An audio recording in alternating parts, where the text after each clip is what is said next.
Oi, pessoal, tudo bem? Mais um podcast do Clube do Hardware. Dessa vez estou aqui com meu amigo Cleidson Lima. É uma satisfação enorme ter você aqui, Cleidson. Como é que você está? Tudo bem? Satisfação toda minha, Gabriel, e assim, a gente já vem se falando há algum tempo, e cara, sempre eu fui teu fã, eu nunca escondi isso. Eu sempre fui teu fã, o fã das suas obras, e você é sempre muito carinhoso comigo, sempre mandou, antes do lançamento dos livros, você sempre mandava edições para a gente, e eu sempre fui um fiel leitor das tuas publicações. E é assim, né, cara, a gente, da mesma área, nos encontramos algumas vezes em alguns eventos, né, de tecnologia na época, e, cara, é uma satisfação conversar contigo de novo. Deixa eu apresentar o Cleidson para vocês. Ele é de Campo Grande, Mato Grosso do Sul. Trabalhou no jornal Correio do Estado, quase esqueci que não é o Correio do Estado, trabalhou 18 anos no Correio do Estado. Né, 20 anos. 20 anos aí, ó, tá vendo? Boa. Colunista, escrevia, depois passou a ser editor da parte de informática do Correio do Estado, e paralelamente a isso ele desenvolveu um projeto chamado Museu do Videogame, que a gente vai falar bastante sobre isso. É um projeto interessantíssimo, porque é um museu itinerante, não é um museu fixo, é um modelo de negócio também completamente diferente, então dá a oportunidade também de fugir um pouco dessa coisa Rio-São Paulo, isso daí que é um barato, e eu gosto de conversar com o Cleidson por isso, porque ele é um cara de Campo Grande, quer dizer, é uma região do Brasil diferente, né? A gente se conhece pessoalmente, a gente participou muito de evento e tal, e às vezes, assim, para quem é de Rio, São Paulo, pensar, o cara do Mato Grosso do Sul, poxa, o que ele sabe falar sobre jacaré? Entendeu? Só sabe falar sobre jacaré, né? Essa piada. Mas não, pelo contrário, o cara manja muito de tecnologia, né? Tanto ele quanto o irmão dele, e, enfim, trabalhou com caderno de informática, viajou o mundo todo também com esse negócio de tecnologia e está aí com esse museu do videogame. Não é isso, Cleiton? Exatamente. Olha, alguma besteira? Não, tá tudo certo, não foi não, isso? Tá tudo exatamente disso. A gente conversou bastante, né, Gabriel? E você apontou um negócio interessante. Eu comecei a escrever sobre tecnologia em 1995.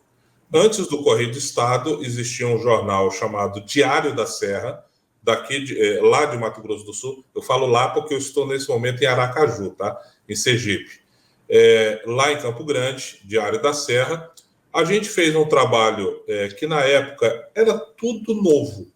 Ou seja, existia uma galera que já tinha começado a fazer isso, Laércio Vasconcelos, Xandó, a galera que já tinha começado na área, e eu lia muito o Cate, né, o Piropo, Nagano. Então tinha uma galera que já fazia isso. E Mato Grosso do Sul não tinha isso. Então eu propus a entrada de um suplemento de tecnologia no jornal de lá, o Diário da Serra, que era o segundo jornal. Ele tinha um Correio do Estado que era o primeiro, o líder absoluto, e eu propus no Diário da Serra, que era o segundo jornal. Detalhe, assim, eu tenho uma formação na área de tecnologia, além de jornalismo, eu fiz tecnologia em processamento de dados, que na época a formação universitária não tinha muito essa história de analista de sistemas, não. Eles estavam criando o nome. Então, o meu curso foi tecnólogo em processamento de dados. E aprendi, a grade, a ementa era exatamente a mesma do que depois se viraria analista de sistemas. Então, a minha formação foi nessa área. E depois eu fiz jornalismo. Eu me formei em jornalismo, eu formei em 1995 também. Eu saí da faculdade e já fui para esse projeto. Então, quando eu ofereci para o jornal, pela primeira vez, eu cheguei com a proposta para o jornal. A internet, como a gente conhece, a internet residencial, ela tinha acabado de ser implantada. Ninguém conhecia. O jornal para o qual eu ofereci não tinha internet. Então, assim, eu não tinha internet em casa. Então, quando eu ofereci, eu falei assim, gente, eu vou escrever sobre tecnologia, sobre games, sobre software, sobre internet. Aí o dono do jornal falou, o quê? Você vai falar sobre internet? Eu falei, você sabe falar sobre internet? Eu falei, sei. Sabia nada, eu nunca tinha conectado. Então, ele falou assim, aprovado, quando que você começa? Daqui um mês, tá? Daqui um mês você implanta o caderno. Eu saí que nem um doido, eu saí de lá, fui para o primeiro provedor de internet do estado, Sentei de um lado de um camarada meu, chamado Gerson Jaber, esse sim, um cara sensacional em matéria de tecnologia. Eu falei, cara, eu preciso aprender esse diabo dessa internet. Eu sentei com ele uma semana direto, eu ficava 10 horas direto do lado dele, aprendendo sobre isso, para depois escrever sobre isso. Era muito fácil, porque ninguém sabia o que era aquilo. Então, eu fui aprendendo junto com o público. Eu aprendia, escrevia e ensinava. E esse aprender, escrever e ensinar foi o grande segredo do caderno por muito tempo. Quando me perguntam, Cleison, você ganhou um grande prêmio de jornalismo no seu suplemento? Não. O carro-chefe do meu caderno, Gabriel, era ensinar as pessoas a fazerem coisas supostamente ridículas do dia a dia. Aí você diz, mas o que você ensinava? Eu ensinava a fazer cabeçalho e rodapé no Word. Ou ensinava a fazer alguma coisa no Excel. Ou no Outlook. Coisas bestas do dia a dia para quem conhece, mas para 99% das pessoas era besta. Era uma coisa muito importante. Naquela época, a maioria das pessoas não tinha internet e não tinha Google. Quer dizer, hoje em dia é fácil. Você bota no Google, como é que faz cabeçalho no Word, você acha. Mas naquela época não tinha isso, né? E eram poucas pessoas que estavam conectadas. Hoje em dia todo mundo está conectado com pelo menos um smartphone. Né? Exatamente. É assim, quem é da nossa época que tinha o Netscape Navigator, né, que era o negócio, aí tinha o Alta Vista, que era o sistema de busca, tinha o sistema brasileiro, né, que era Buscar, sei lá, algum nome assim. Então, não era tão fácil. E as pessoas também não estavam acostumadas a fazer perguntas na internet. Ela ainda estava no meio tradicional do jornal impresso. E isso deu muito certo. O suplemento, ele alavancou o jornal num período que o papel começou a ter a sua decadência, ele alavancou o jornal, e isso foi muito legal, porque a gente participava do dia a dia das pessoas, as pessoas recortavam o jornal com as dicas e organizava. Eu dei palestras em empresas sobre a gente até criou um ciclo de palestras clique duplo, esse era o nome de clique duplo, por causa do mouse, né? Então, para o que eu falar de uma palestra, numa apresentação, o que eu fazia no jornal. A gente criava temas específicos e dissertava sobre aquilo. Então, eu enchia 200, 400 pessoas em auditório para falar sobre coisas básicas do dia a dia. Então, foi assim que começou a parte do jornalismo, na época, Diário Informática. Mas e como é que foi o seu começo lá? Você estava interessado em tecnologia desde de criança e com videogame, ou foi direto para computador? Antes de você fazer faculdade, como é que era o seu contato com tecnologia? A primeira tecnologia com que eu entrei em contato foi o videogame. Eu lembro de ter jogado pela primeira vez na casa de um amigo, lembro do nome dele até hoje, Napoleão e Mário César, que eram os irmãos. Ninguém tinha videogame no bairro onde eu morava. Era muito raro, porque ele era muito caro. As pessoas até pensam que hoje, um PlayStation 5 é muito caro, videogame antigamente era barato. Nunca foi.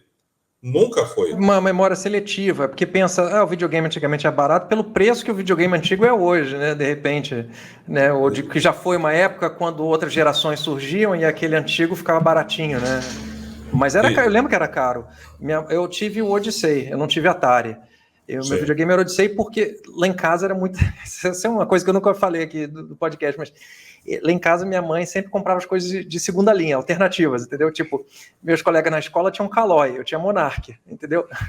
Aí o pessoal da escola tinha Atari, eu tinha o Odyssey. O pessoal tinha Autorama, eu tinha TCR. Tinha sempre a versão mais barata, a versão mais barata, entendeu? É bom também, não é ruim.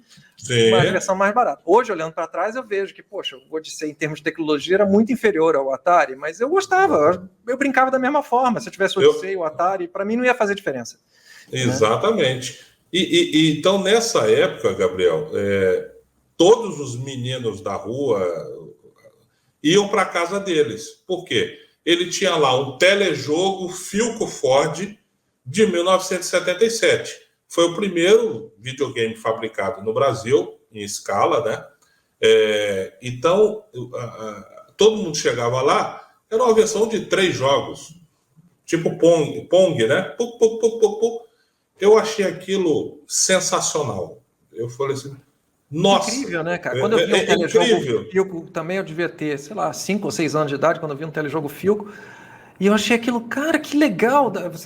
Era um pedal, né? Era um potenciômetro que você rodava para lá e para cá e mexia. Cara, eu ficava impressionado como aquilo, você mexe naquilo, o negócio mexe na tela. Eu achei, cara, que tecnologia, né? Hoje, qualquer criança hoje vai falar, que coisa idiota, né? Mas pra gente que não tinha nenhuma tecnologia na época, aquilo ali era demais, né? E a gente veio de um período... Dois pauzinhos, só para o pessoal entender, eram 2 pauzinhos de um lado para o outro e uma bolinha que era um quadrado que você tinha que ficar rebatendo. Exatamente. E num período de reserva de mercado, isso ficava mais sensacional. Você ter essa tecnologia. A gente não tinha acesso a tecnologias de fora.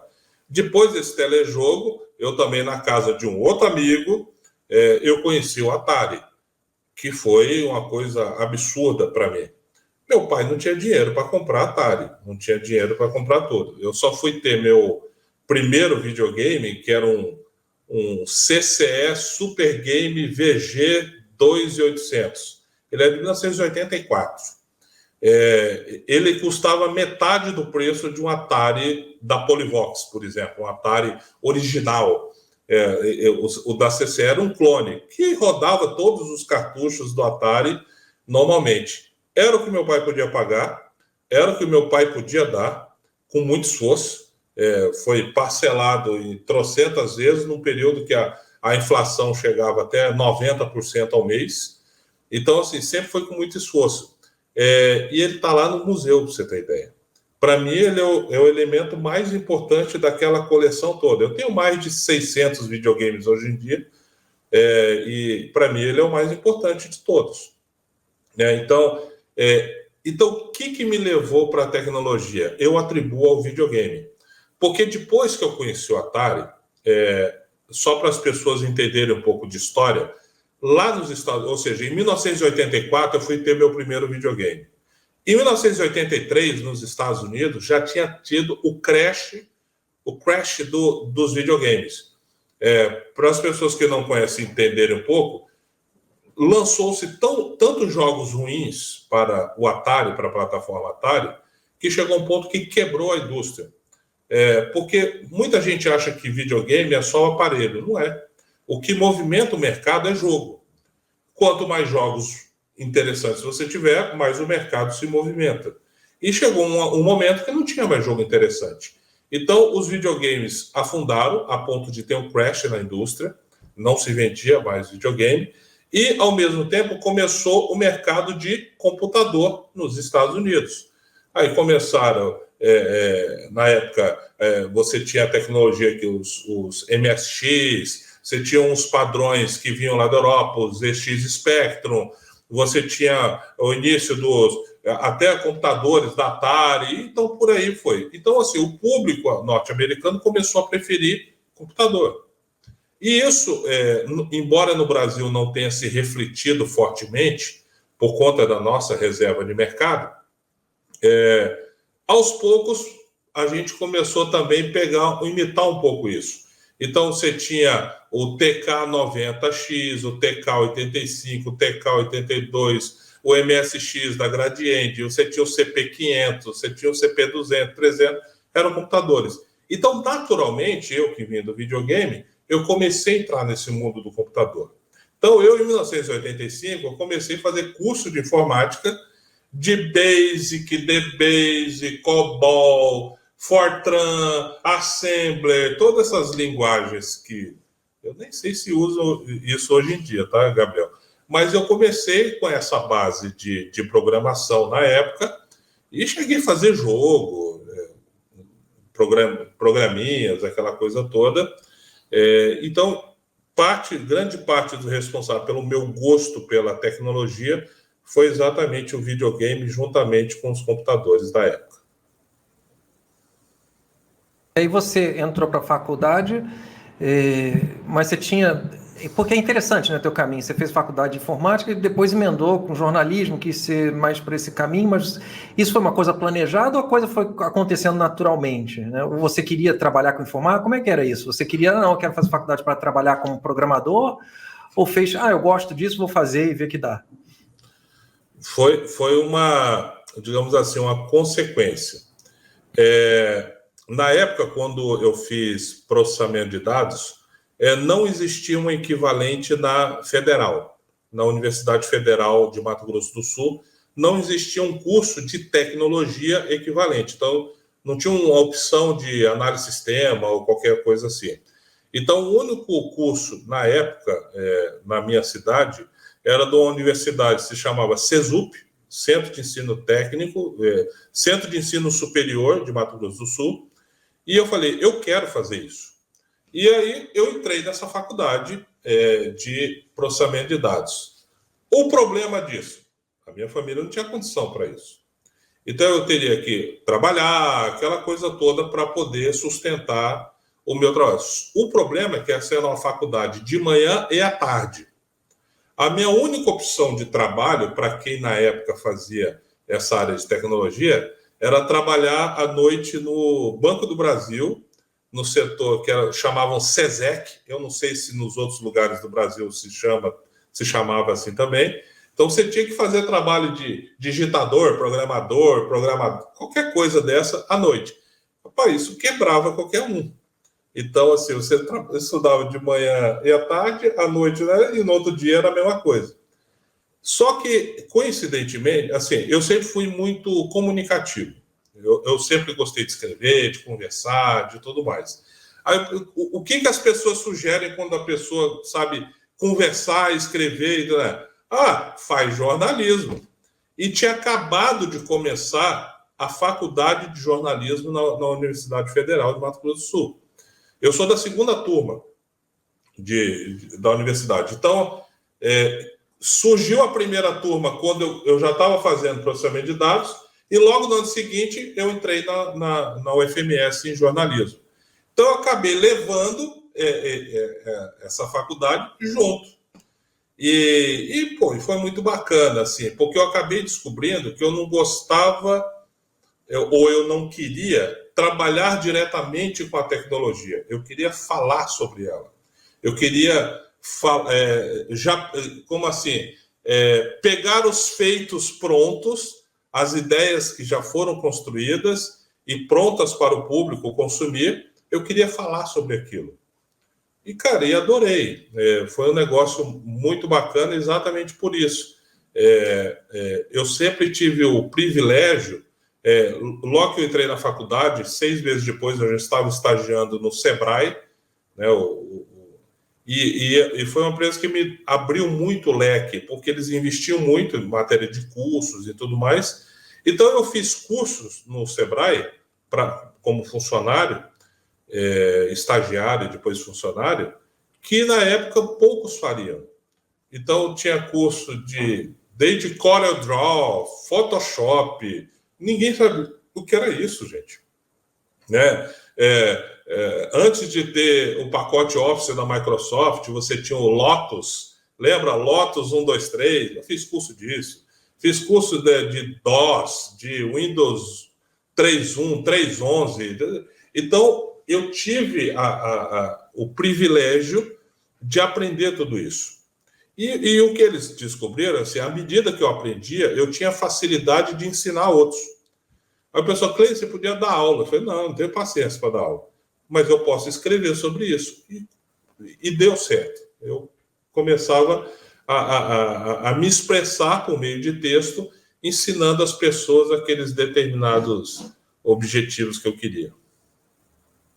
Porque é uma coisa diferente, né? Porque normalmente quem é jornalista de formação não tem a formação técnica, vai aprendendo como usuário ou vai aprendendo outras pessoas aqui e tal, como todo mundo aqui que já fez, que trabalhou em caderno de informática, falou isso, porque tinha essas duas divisões, né? O pessoal que era jornalista acabava chamando o pessoal mais técnico para ensinar para eles poderem escrever sobre e tal, né? E você tem uma história ímpar, né? Porque você tem um embasamento técnico e tem um embasamento técnico de escrever e tal, né? De se comunicar, isso é muito diferente, isso é muito legal, né? Eu acabei, Gabriel, inspirando meus irmãos. O Cláudio é analista de sistemas, por formação, e o caçula, que é o Kleber, é cientista da computação. Ambos trabalham até hoje na área. O Cláudio trabalha no Senac, o Kleber, que é o caçula, trabalha no grupo Unimed. O Kleber é especialista em infra, tudo que é relacionado à infraestrutura, ele tem esse trabalho gerencial. Então, assim, e ele era aquele guri pentelho que ficava do meu lado lá, eu trabalhando, ele falou, mas o que é isso? O que é aquilo? O que é isso? Às vezes ele apagava a pasta Win.exe lá do Windows 3.11, e aí o computador não ligava mais. Então ele fazia um monte de bobagem, e esse cara é hoje o que manja mais. O meu irmão, o que manja mais de informática dos três, é o que fazia, o que me acompanhava ainda moleque, ele acompanhava o que eu fazia. E como é que surgiu a ideia do Museu Videogame? Em que momento, né, você teve essa ideia? Vou fazer um museu do videogame. O que te inspirou a fazer e, né, falar sobre ele? Por trás de um colecionador, Gabriel, eu tenho a teoria que você sempre tem um fundo de vamos dizer, de frustração. Assim, são raros os casos que a base não seja uma frustração. A minha frustração é que eu sempre li muito, eu lia nas revistas de tecnologia da época e nos jornais, eu lia lá, MSX, Gradiente, tal. Novo Nintendo 94, né, o Nintendinho 8 bits. Aí tinha isso, tinha aquilo outro. Eu não tinha dinheiro para isso, gente. O videogame era caro. E eu ficava pensando, caramba, um dia eu vou ter para ter isso. Mas assim, eu nunca coloquei como foco, né? Só que eu comecei a minha carreira de jornalista e eu te encontrei em vários eventos. A gente tinha os eventos que aconteciam no Brasil e os eventos no exterior. E eu comecei a ir a muitos eventos no exterior. E eu chegava no exterior, algumas vezes eu fui para São Francisco, aqueles eventos da Intel, da Apple, etc. e tal, e eu chegava nos brechós de eletrônicos e tinha lá, sei lá, um Nintendinho, tinha um Master System, tinha um Mega Drive, tinha videogames que eu nunca tinha visto na vida. O primeiro, uma curiosidade, um dos eventos que eu fui em São Francisco, lá no IDF, Intel Developers Forum, né? Eu fui para lá e eu entrei nesse brechó de eletrônicos que tinha lá. Eu já conhecia um pouco de videogame e eu vi uma caixa com o Odyssey 1972, que é o primeiro videogame fabricado no mundo, tá? A caixa impecável, tinha uma galera em torno e eu não queria dar bandeira que eu queria aquilo ali, deixei eles saírem, abracei a caixa, falei, cara, eu abri a caixa, tinha impecável, tinha até a nota fiscal do videogame. E quando eu fechei a caixa, levei ao caixa, um indiano que estava atendendo, eu falei assim, how much? Ele, 50. Aí, cara, eu já puxei $50, feliz da vida, porque já era um videogame já diferenciados. Quando eu dei $50, ele devolveu 35. Era 15. Eu paguei $15 num videogame, era o primeiro do mundo, em perfeito estado. Então, assim, hoje em dia, quem é colecionador sabe quanto custa isso. Na época que eu comecei a colecionar, Gabriel, era lixo. Eu perdi a conta de quantas pessoas levavam e falavam, Cleiton, estou jogando no lixo. Você quer? Eu quero.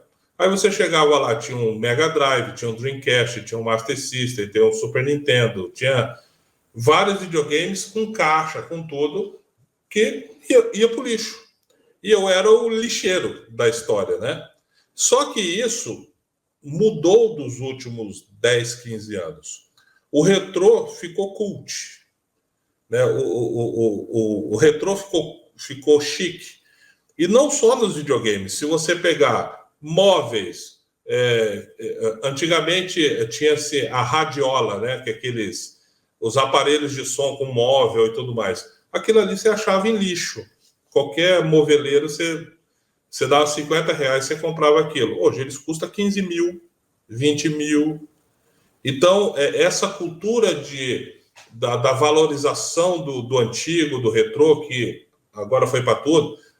Quem tem um Fusca hoje, o Fusca custava milão, hoje um Fusca custa 80 mil. Então, assim, isso inundou o mundo inteiro, não foi só o Brasil, o mundo inteiro. Só que eu tive a sorte de vir antes disso, né? De carros, né? Porque eu tenho um amigo que é colecionador de carros, ele fala muito isso, que o que acontece é que o pessoal que nos anos 70, anos 60, não tinham dinheiro para comprar determinados carros, aí se aposentaram e passaram a ter dinheiro. E aí ele fala, pô, eu queria tanto ter aquele carro da minha infância, da minha adolescência, etc., e vai lá e compra. E meu amigo tá falando, pô, o cara vendeu um Opala por 200 e tantos mil reais, quem é maluco de pagar 200 e tantos mil reais num Opala, né? E aí ele tá falando, não, ele falou, não, é por isso, é porque hoje em dia esse mercado tá muito aquecido por conta disso, é o pessoal que se aposentou, tá com grana agora, e aí o preço vai lá para cima. E nos Estados Unidos é a mesma coisa, carros que, poxa, era sucata, hoje em dia o cara pega, reforma e vende. Pô, e tem programas inteiros dedicados a isso aí em TV a cabo, se você pesquisar, né? Então é muito interessante, né? A minha sorte, Gabriel, é que eu coleciono há muito tempo, há 25 anos. Na minha época, ele custava nada, e quando até eu alcançar, quando começaram a vislumbrar esse mercado, achar que ele é cult, eu já tinha mais de 200 videogames. Então eu já tinha chegado num ponto que já de colecionador. Tem colecionadores que têm muito mais que eu no Brasil? Tem, muitos, mas muitos. E essa galera a gente sempre conversava, trocava videogame, eu comprava deles, eles compravam de mim, e por aí ia, ou seja... Você é um colecionador daqueles que tem mais de uma unidade de um mesmo videogame, ou você só tem, não, vou querer um de cada? Porque tem gente que é colecionador que tem, sei lá, modelo tal, tem 5 modelos daquele. Não sei se você é desse tipo ou não. Existe 2 situações. Por exemplo, quando a gente diz assim, Mega Drive, é um videogame japonês de 1978. Lá. Se você botar um cartucho de Mega Drive, você vai jogar bonitinho. Tá, mas nos Estados Unidos ele se chamava Sega Genesis. Só que na Europa ele era o Mega Drive, só que a etiqueta de cima era diferente e o formato do cartucho também. E o controle também. Na Coreia lançaram a versão... Então, assim, para o colecionador, isso são coisas diferentes. É igual o cara que coleciona Opala, você tem lá 10 tipos de Opala. Então, é mais ou menos nessa linha. Quando chegou o Museu do Videogame, e eu resolvi ser o doido que não só expunha, mas também permitia as pessoas jogar. No museu, a pessoa pode jogar. Não adianta nada ser num museu de videogame e você não jogar. Eu me vi obrigado a ter uma infra. Um mesmo videogame, eu tenho 4 peças de backup para ela. Cada um deles. Porque você vai jogar o seu Atari lá, o controle dá problema, o console dá problema, tudo. São milhões de pessoas jogando no ano. Então, assim, eu preciso ter uma agilidade para... Pifou, o meu técnico vai lá, tira, coloca outro no lugar, deixa funcionando, ele vai para o nosso laboratório para funcionar. E o ciclo é esse. Então, assim, para a gente não correr risco, eu não tenho 1 de backup, eu tenho 4 de backup para poder suportar o processo, né? Então, e na coleção expositiva, a gente consegue colocar variações de consoles que algumas pessoas nunca viram. Por exemplo, o próprio Nintendo 64, ele tem uma linha Pikachu, que tem o bichinho, né, o Pikachu, no próprio console. Então, eram edições especiais na época e hoje se tornaram muito raras e muito valiosas. Então, a gente coloca todas essas variáveis. Claro que existe um limite para isso. Por exemplo, se eu for falar assim, olha, eu vou falar sobre Nintendo 64, ele tem 16 variantes. Assim, são legais, são cores diferentes, formatos diferentes e tudo mais. Mas se você for nessa toada, não tem lugar no Brasil para eu botar um museu desse tamanho. Porque é muita variação. Se você pegar o PlayStation, Xbox, cada um tem edição God of War, edição Halo 1, 2, 3, 4, 5. Não acaba. Não tem limite. Eu tenho hoje, contando os de reserva, Gabriel, uns 600 videogames.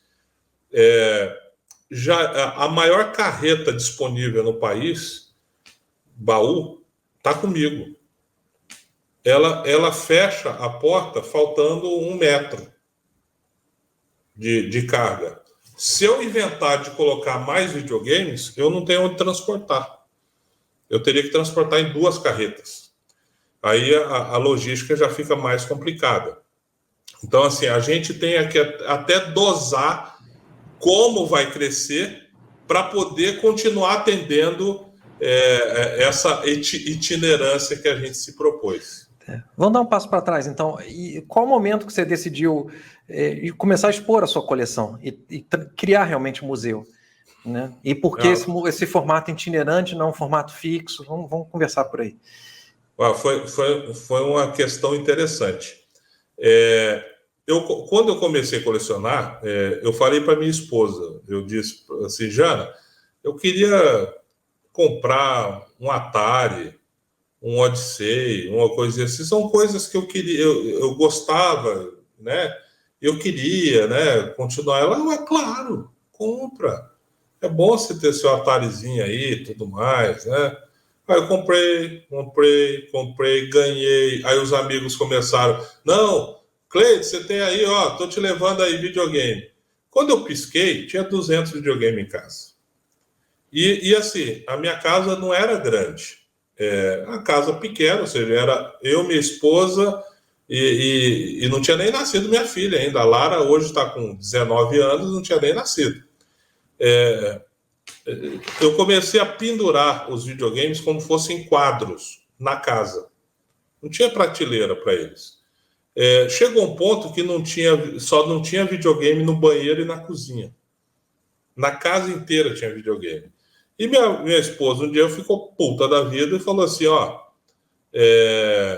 ou você transforma essa sua coleção num museu para tirar de casa, ou você vai sair de casa com esses videogames. Aí eu mostrei quem manda em casa. Deixei bem claro quem manda em casa. Ela. Rapaz, aí foi uma série de coincidências. Aí um belo dia, uma produtora de eventos na minha cidade falou, Cleide, eu comentei com ela, putz, ia ser legal eu expor meus videogames. Ela, você quer? Eu falei, quero. Eu falei, então vamos fazer.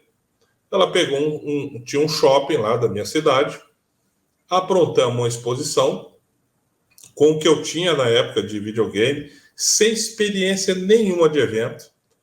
A gente só aprende evento tomando na cabeça, cacetada, perdendo muito dinheiro. Mas eu fiz o evento. Cara, foi um absurdo, assim, que teve o evento em 15 dias de evento, teve 70 mil visitantes. Aí então não sou só eu doido que gosta de videogame. Tem mais pessoas que gostam. E começou. A gente fazia o evento uma vez por ano, Gabriel, em Campo Grande, eu batizei primeiramente de Campo Grande Game Show. Já tinha entrado na agenda, as pessoas já esperavam. Então teve 2011, que foi o primeiro, 12, 2013. E como que eu fazia isso? Eu sempre fui contra cobrar ingresso. O evento é sempre gratuito e aberto ao público. Por quê? Porque na primeira edição eu não fiz gratuito e aberto ao público. Eu fiz cobrando ingresso, porque a conta não fechava. Eu tinha que cobrar para poder aquilo se sustentar. E o que eu não gostei, que eu vi que tinha crianças e adultos que iam jogar, porque pagava lá R$5, R$10, e tinham vários em torno que não iam porque não tinha. Eu não gostei da cena. Então, tanto é que eu estava no evento andando e eu via lá que tinha crianças que não podiam. Eu chegava assim, você não quer jogar? Eu falei, não, tia, eu não tenho dinheiro. Eu falei, é? Então tá. Eu ia lá no caixa, eu pegava os tickets e dava para as crianças e para eles entrarem e jogar.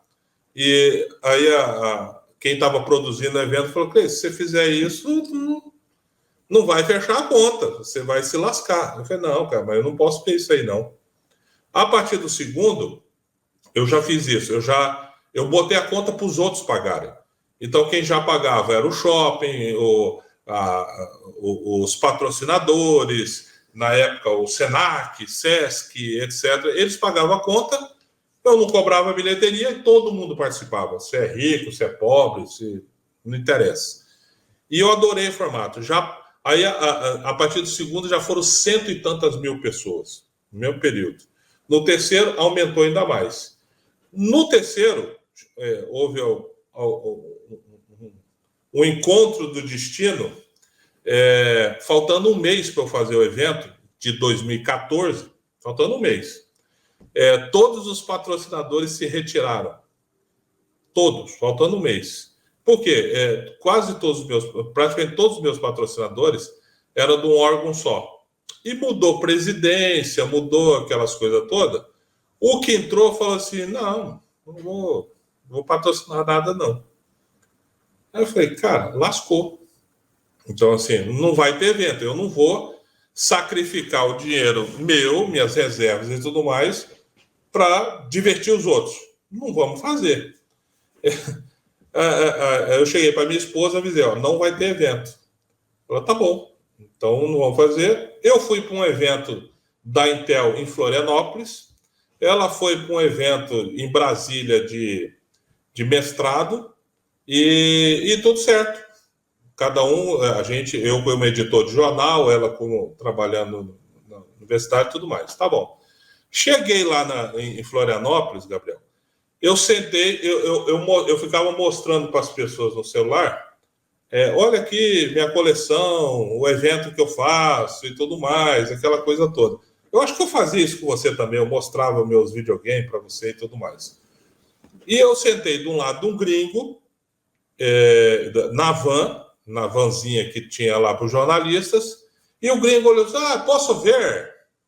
Eu falei assim, pode. Ele falou, nossa, que legal, eu adoro Atari, eu adoro isso, eu adoro aquilo. Aí perguntou, por que você não tem computador no seu evento? Eu falei assim, porque nunca ninguém patrocinou, nem nada, eu não tenho problema com computador. Ele falou assim, você aceitaria a Intel te patrocinar? Aí ele falou assim, prazer, Steve Long, presidente da Intel Américas, ou seja, da América toda ele era o presidente. E isso desencadeou, ou seja, a Intel entrou, desencadeou a PlayStation entrando, desencadeou a Ubisoft entrando, desencadeou um monte, veio um atrás do outro por conta da Intel. Então eu saí de um evento que não ia acontecer, por motivo nenhum, e cheguei em Campo Grande, estavam inaugurando um novo shopping, um gigantesco shopping e tudo mais. O cara falou assim, o que você quer para trazer o seu evento para cá ano que vem? Isso faltando um mês. Eu falei assim, eu falei um valor lá para ele não ter. Ele falou, fechado, ele nem piscou. E eu falei, Jana, temos um problema. Nós precisamos criar um evento faltando um mês. E fizemos. Foi um absurdo de público e tudo mais. E esse evento acabou chamando a atenção nacionalmente. Foi aí que em 2015 a gente começou a fazer... Aí que nasceu o Museu do Videogame Itinerante, porque Campo Grande Game Show não fazia mais sentido. Então ali surgiu o Museu do Videogame Itinerante. A logística para... Porque você vai de um canto para o outro, né? Quer dizer, você começou lá em Campo Grande, agora está em Salvador, né? Você está em Sergipe, quer dizer, cruzando de uma costa para outra do Brasil, né? De uma costa do interior lá. E aí, como é que é a logística disso? Você já falou que o maior carreta do Brasil fechada é sua, né? Tá alugado aí para você, né? Imagino. E onde é que você guarda esse material todo quando você não está expondo? Eu aprendi logística, Gabriel, da pior forma possível. Perdendo dinheiro. Gastando, quebrando coisas, tendo problema. O museu ele já foi de Manaus até a pontinha do Rio Grande do Sul. Até Pelotas, no Rio Grande do Sul. Bem lá no finalzinho. E o que a gente aprende... assim, eu tive a sorte de ter algumas pessoas que me deram dicas. Ele falou assim, Cleiton, você vai passar a viajar ao Brasil agora. Eu falei, vou, todo emocionado, né? Eu falei, não, estou fechando os contratos ano que vem. Ele falou assim, você precisa refazer seu mobiliário. Você precisa criar seu mobiliário do zero. Aí eu falei, cara, eu não vou fazer isso, é uma fortuna e não dá. Ele falou assim, se você for com esse mobiliário, ele não aguenta 2 viagens. Ele vai moer na estrada. O Brasil é péssimo, né, cara? Não. Complicado. Estrada, ele falou assim, ele vai moer nas estradas. Aí ele falou assim, você precisa ter mobiliário com estrutura que envolva ferro, madeira, rodas, não sei o quê, tá. E eu eu fiz isso. E ele estava certo. E mesmo reforçando, a gente vai aprendendo algumas coisas. E a gente vai aprendendo de uma forma ruim. Né? A gente vai aprendendo assim, quebrou. Por que quebrou? Por causa disso, disso, disso. Por que arranhou? Por causa disso, disso, disso. Então, assim, começou a mudar tudo. A gente teve que aprender a fazer isso.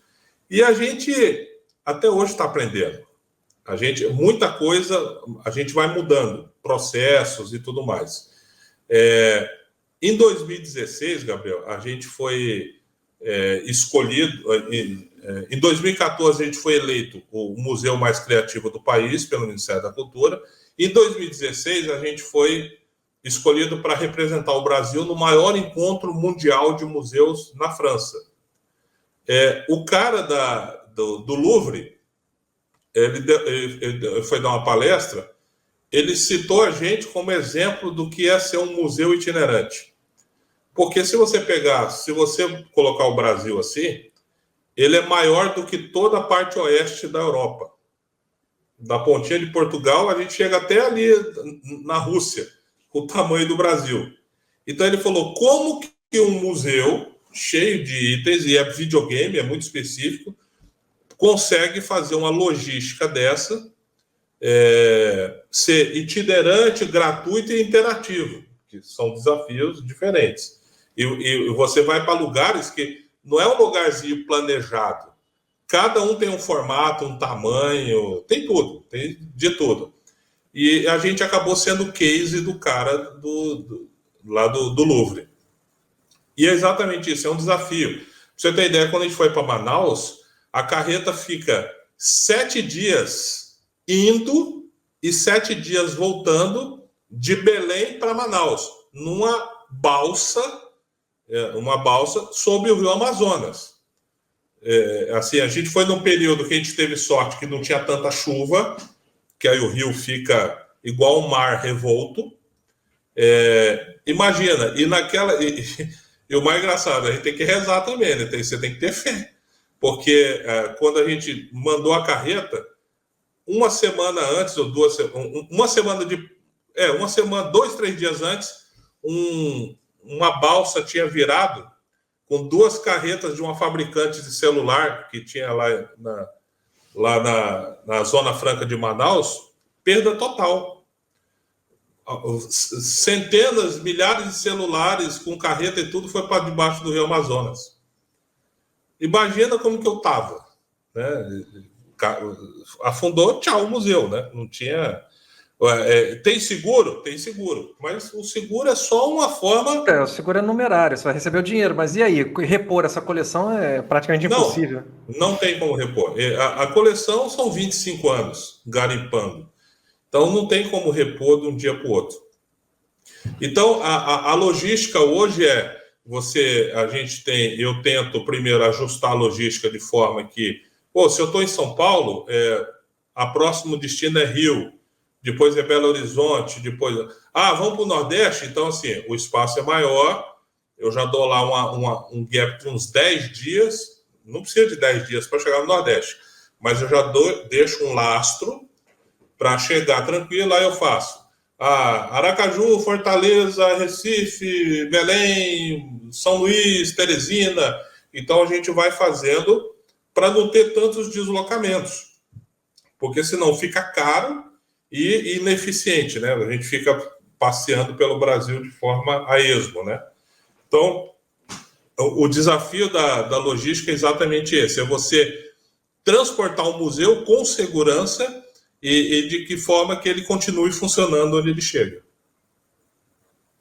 Você guarda a sua coleção quando não está expondo? Fica em trânsito, permanentemente em trânsito?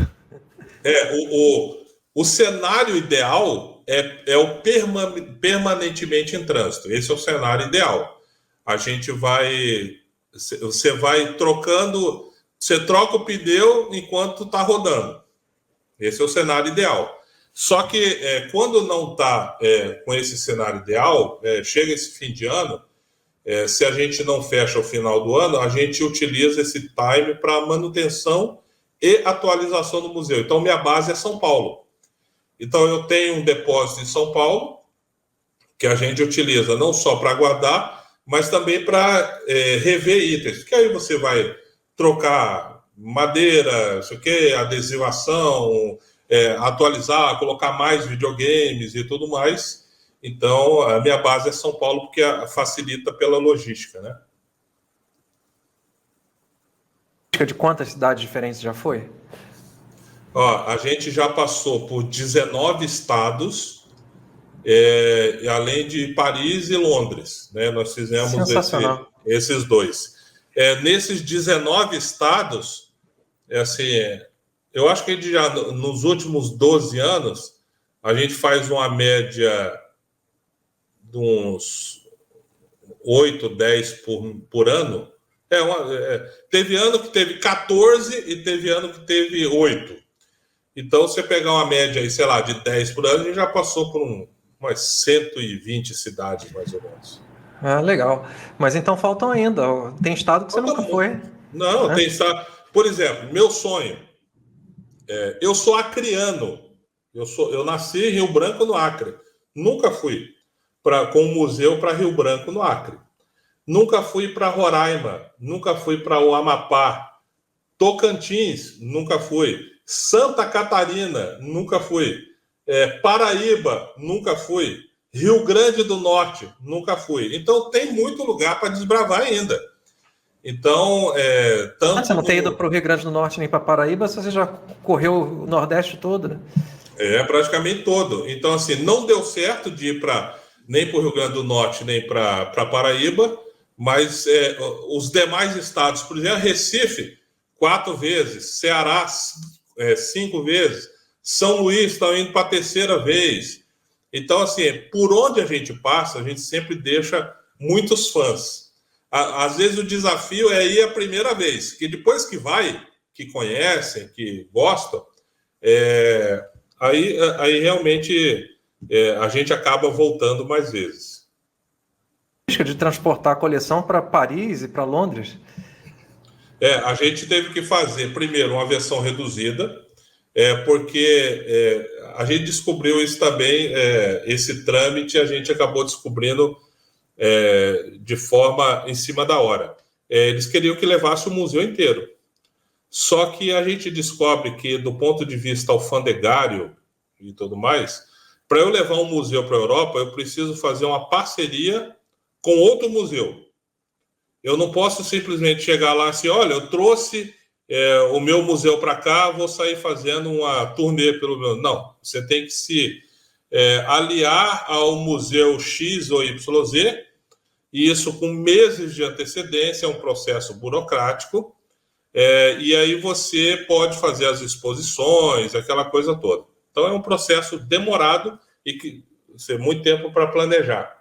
Só que eles chamaram a gente em cima da hora.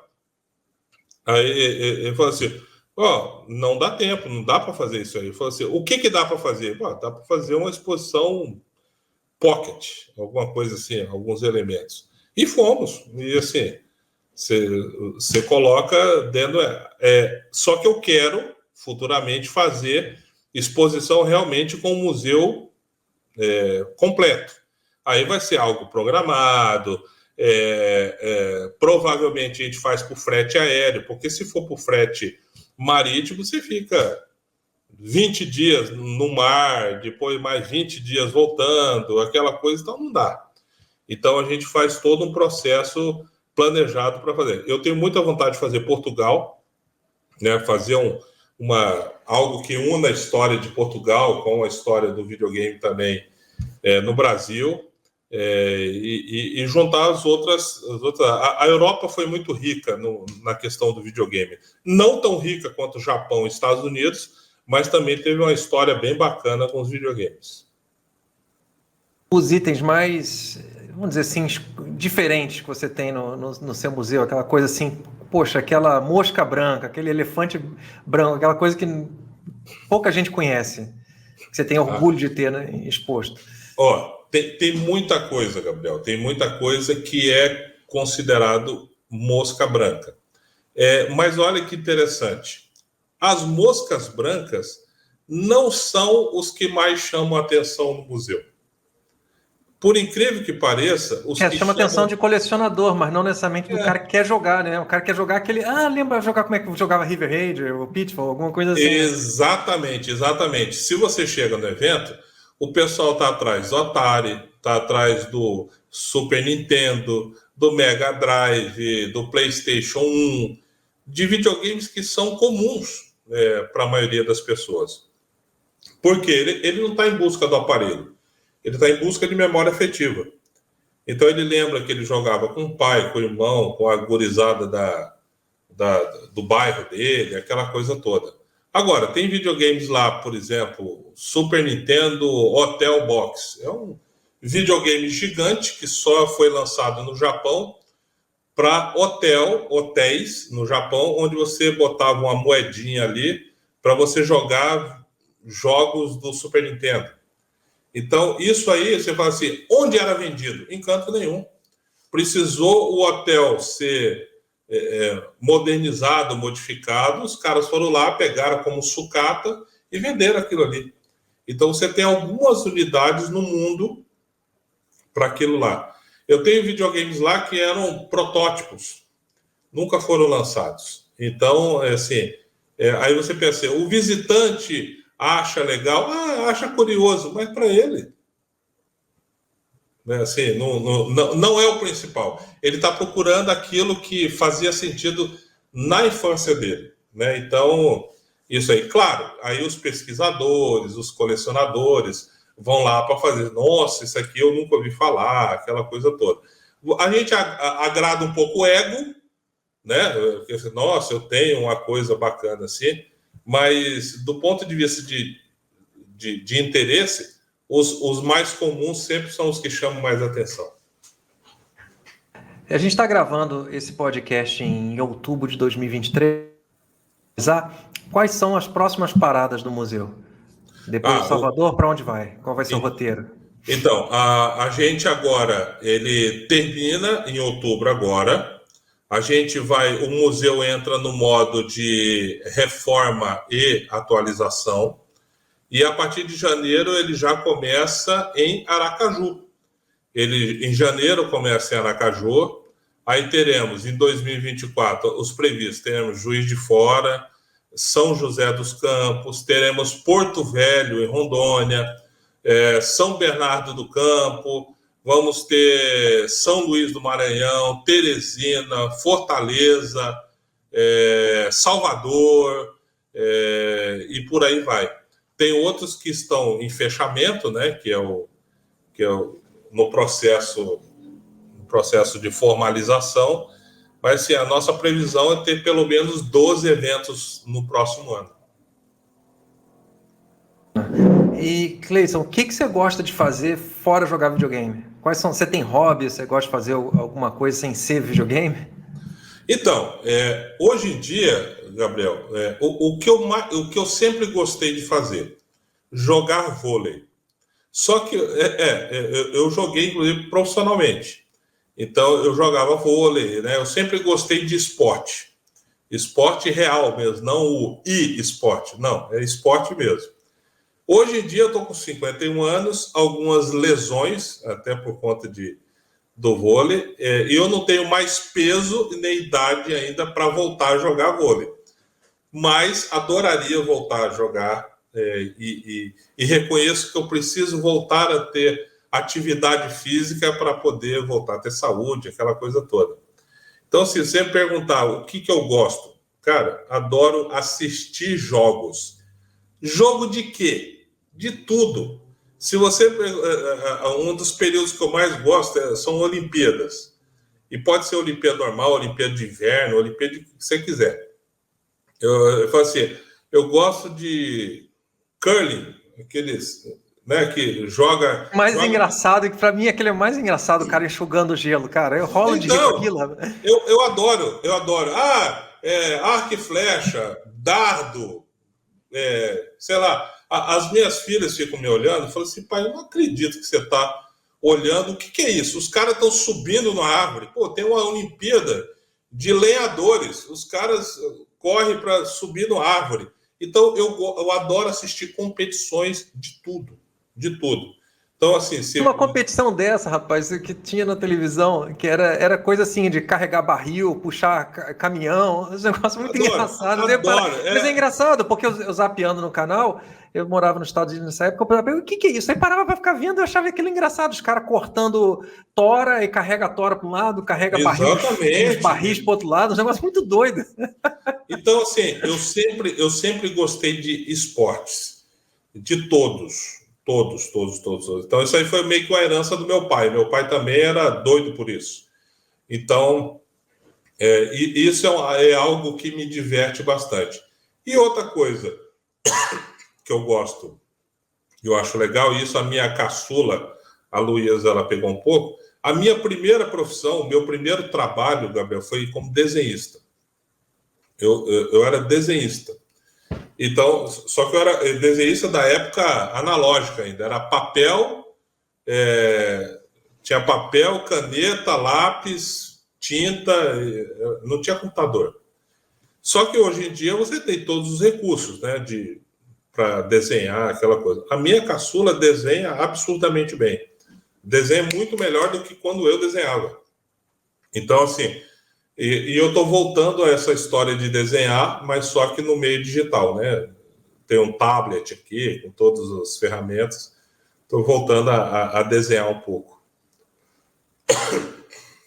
Legal. Cleison, queria agradecer enormemente aí pelo pelo bate-papo e divulgar o projeto do museu, que eu acho que é mais importante. Eu acho que tem gente ainda que não conhece, porque não são todas as cidades que vão, e de repente a pessoa, poxa, está numa cidade aqui perto, vale até a pena você estar numa cidade mais relativamente perto, fazer uma viagem de um dia para ir lá conhecer quando estiver na sua região. Eu vou deixar aqui na descrição o link do site para você ver a programação, em que cidades vão estar, e desejo muito sucesso para você, porque é um projeto grandioso, não para preservar a memória, mas eu sei a dificuldade que é, ainda mais num país de dimensão continental, conseguir tocar um projeto desse que depende de patrocínio, que você resolve fazer um modelo completamente diferente, de não cobrar a entrada, né? Sim. E é fantástico mesmo. Só tenho obrigado, parabenizar você. Ó, agradeço mais uma vez, Gabriel, um prazer falar contigo, cara, muito legal. E deixa o convite aí para quem estiver assistindo, quiser acompanhar a gente no Instagram, @Museu do Videogame Oficial. A gente sempre está divulgando as agendas e tudo mais. O pessoal de São Paulo, a gente vai estar aí, São Bernardo do Campo, São José dos Campos, e vai ser muito legal receber todos, porque assim, é um negócio que a gente gosta de fazer e a gente está indo aí com o objetivo de rodar o Brasil. Grande abraço, Cleison. Um abraço, tchau, tchau. O Clube do Hardware é um dos mais antigos, mais conhecidos e maiores sites sobre tecnologia do Brasil. Estamos no ar desde 1996. Não deixe de acessar e se cadastrar em clubedohardware.com.br. E se você gostou desse vídeo, não deixe de deixar o seu like e se inscrever em nosso canal.